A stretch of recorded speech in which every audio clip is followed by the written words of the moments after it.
So kung kayo po ay natatakam sa kare-kare, everyday meron po kaming kare-kare dito.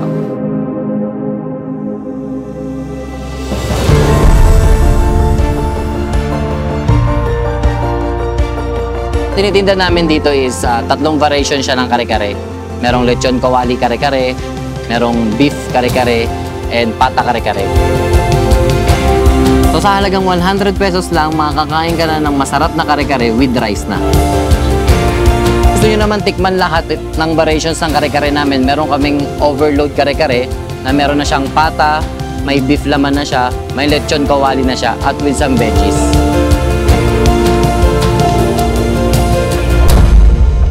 So ang lahat ng yan, dito nyo lamang matitikman sa aming kare-kare.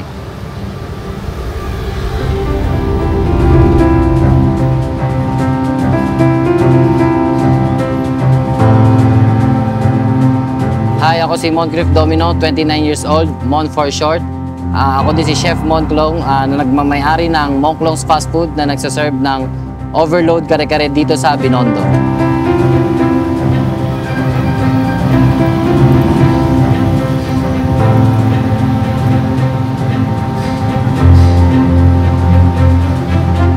Ako po ay chef na dati nagtatrabaho sa hotel at sa barko. Then yung mga natutunan ko sa experience na yun yung ina-apply ko sa negosyo ko ngayon. Simula lang ako magbukas dito sa Binondo noong March 2nd week 2024.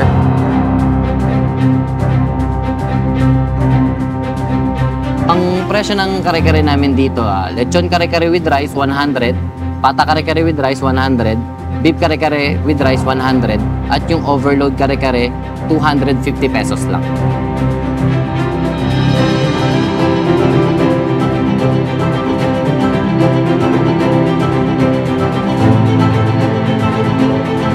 Kaya naman kare-kare ang naisipan kong iluto at iserve dahil bata pa lang ako, paborito ko na yung kare-kare. Papa ko lagi, bumibili siya ng baka sa palengke, nilalaga niya. So sabi ko pa, bakit di tayo magkare-kare? Kasi yun ang cravings ko. Then ayun, doon na nagsimula.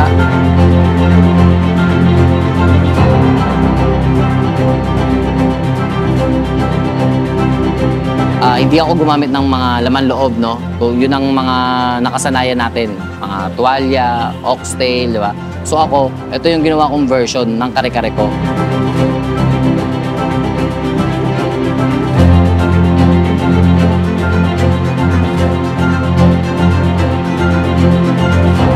$100 lang siya with rice, no? So budget meal lang. Pero pagka gusto nyo siyang magkakasama sa isang order, yun ang tinatawag namin na overload kare-kare. Sa halagang 250 pesos lang, meron ka ng overload kare-kare. So, pinuntahan natin kami ng iba't ibang vlogger dito.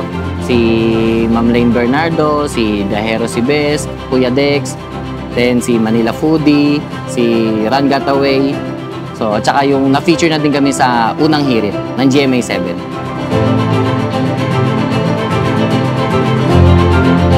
Dahil sa social media, unti-unti na nilang nalalaman na may kare-kare pala dito sa Binondo. Kaya sinasadya at pinupuntahan na nila kami dito.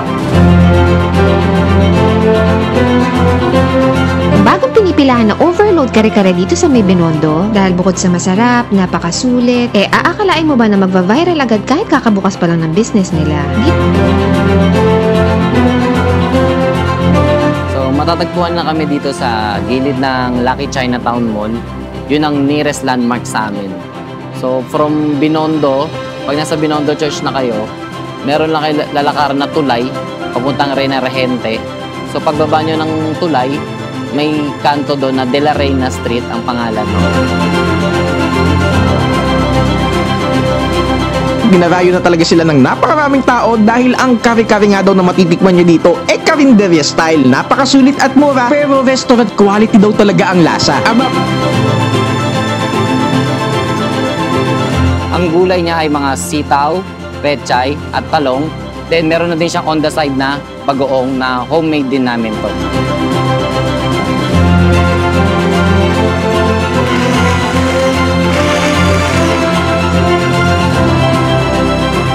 Araw-araw naman kami open from Monday to Sunday from 10 a.m. in the morning hanggang 6:30 p.m. ng gabi.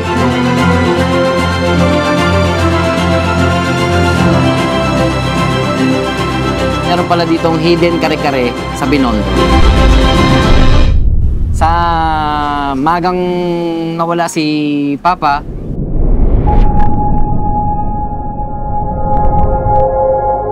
katulad din ng nakararami na may mga pangarap din tayo sa buhay.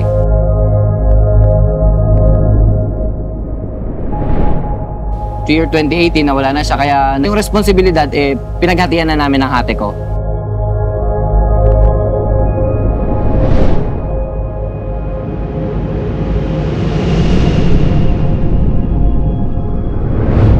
Well, ang dati lang naman kasi si Papa, since di nga kami mayaman, ang may bibigay niya lang sa amin is education.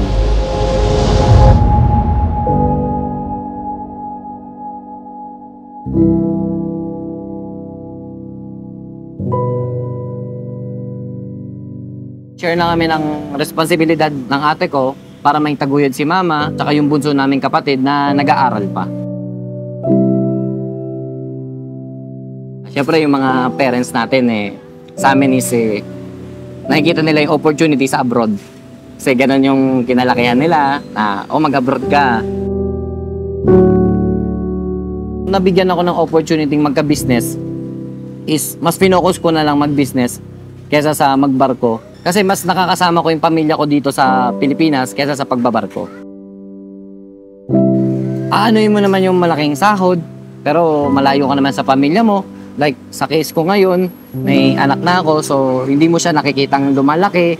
Yung mga parang progress nung anak mo is hindi mo siya nakikita. So, mas pinili ko na lang na magnegosyo, and then at the same time, kaya naman kitain pala dito sa Pilipinas yung kinikita ko dati sa barko.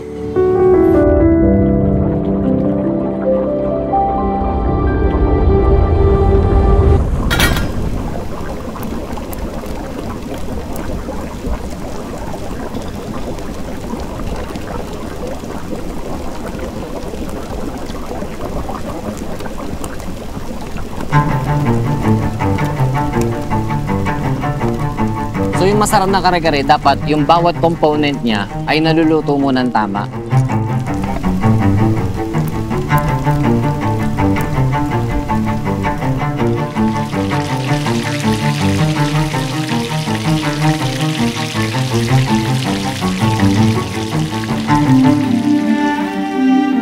Yung sinasabi ng mga customer namin yung sauce pa lang malasa na.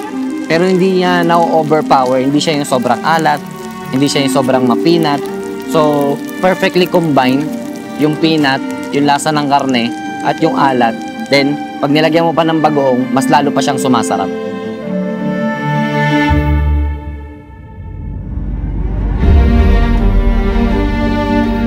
So, dahil special yung kare-kare namin, ginagamitan talaga namin to ng mga pinagpakuluan ng mga karne at yung giniling na mani, na purong mani talaga siya na malalasahan mo sa aming sauce.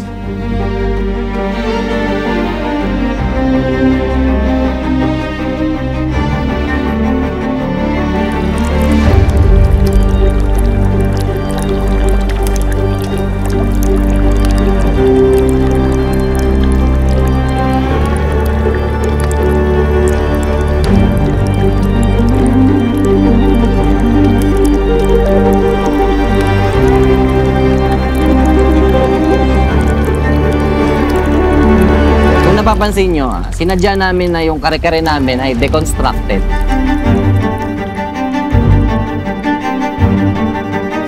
Para ma-maintain namin yung quality ng mga pagkain.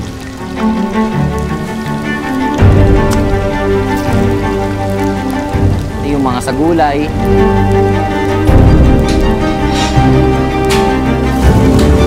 Yung crispiness niya once na ma-blanch siya.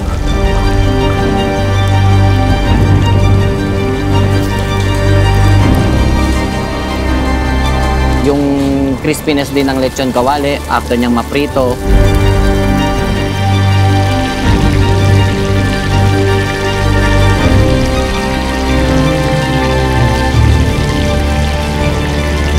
Yun yung mga natutunan ko sa hotel at sa barko at ina-apply ko ngayon dito sa negosyo ko.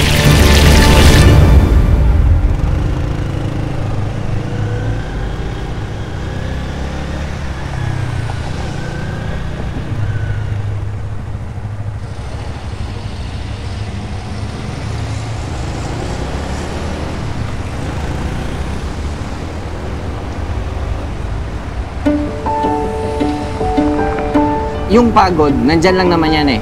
Pero iisipin natin yung mga goals natin. Ano ba yung gusto nating marating sa buhay?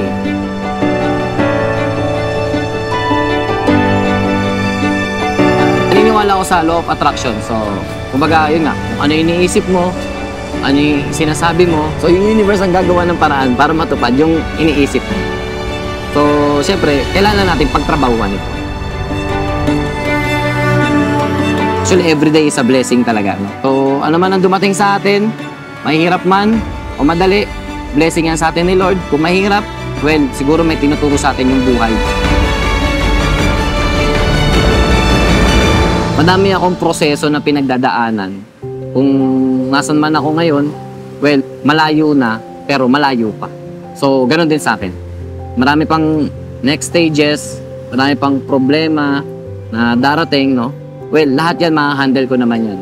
Sa tulong ni Lord, na yun din. Lagi din ako may gabay sa itaas.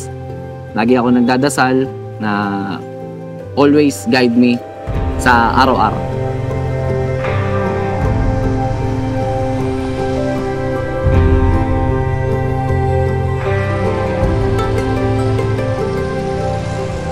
Diba, dati sa school, lesson muna bago exam. Dito sa buhay, exam muna bago lesson. So, gano'n lang naman sa buhay na tiyagain lang natin, malalampasan din natin lahat ng mga pinagdadaanan natin sa buhay.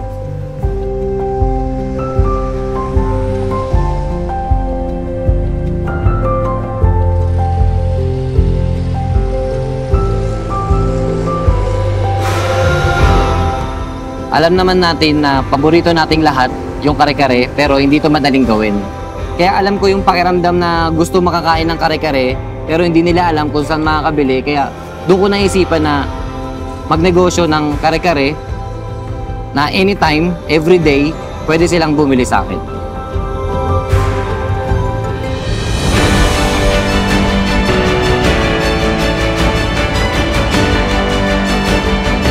Meron tayong kasabihan na yun nga, nasa tao ang gawa, nasa Diyos ang hawa. So kung hindi natin tatrabahuhin yon, lagi natin pinagdadasal yon, then di naman natin tinatrabaho, eh wala din mangyayari. Kaya lagi ko lang tinatrabaho, wino-workout, no? Tsaka yun lang, God's perfect timing lang, no? So katulad na dati sinabi ko, before, minamanifest ko lang na may feature ng iba't ibang vlogger, tsaka dito sa Tikim. So ngayon, na-feature na ako.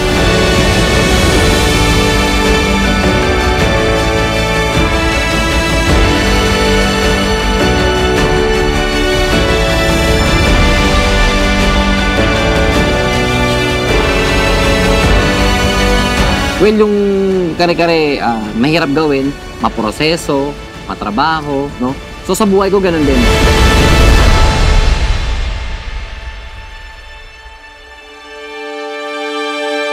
Ito yung proseso eh, kung paano ko ma-reach yung goal ko, no? So, ine-enjoy ko lang yung process. Sana madaming ma-inspire yung storya ko, no? At sa mga gusto mag-negosyo, pwede lang kayo magsimula sa maliit. Well, ako, sa bahay lang naman ako dati nag-start, no? So, just, basta lagi lang tayong continuous on improving, no? So, ayun. Then, nagpapasalamat ako sa mga tumatangkilik ng kare-kare namin. So, ayun, kita-kits tayo dito.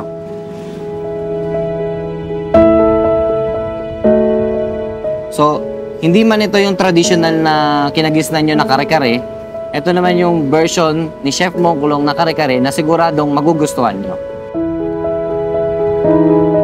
Para sa mga updates at sa mga kung may bago kaming menu, follow nyo lang ako sa Facebook, Instagram at TikTok, Chef Mongklong. Ano nga ba yung overload kare-kare? Yan ang madalas na tinatanong ng mga magte-take out or magda-dine in sa. Kaya ngayon ipapakita ko sa inyo kung ano ba yung mga kasama sa overload kare-kare. Kata ng baboy, beef laman na pinakuluan lang namin hanggang sa lumambot ito. At ang paborito ng lahat na pampabata, lechon kawali. Sa gulay naman, merong sitaw at pechay na pinakuluan lang din namin at talong na prinito.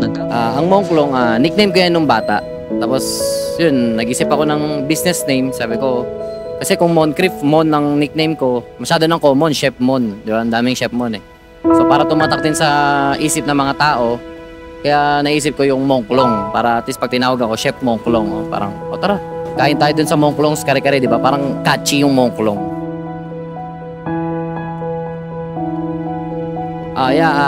Chinese din ako kasi father ko is half Chinese. So may dugo din akong Chinese. Chinoy ako. At sa mga hindi pa nakakatikim ng aming kare-kare, welcome kayo na dumayo sa amin at matikman yung kare-kare namin na siguradong quality at babalik-balikan.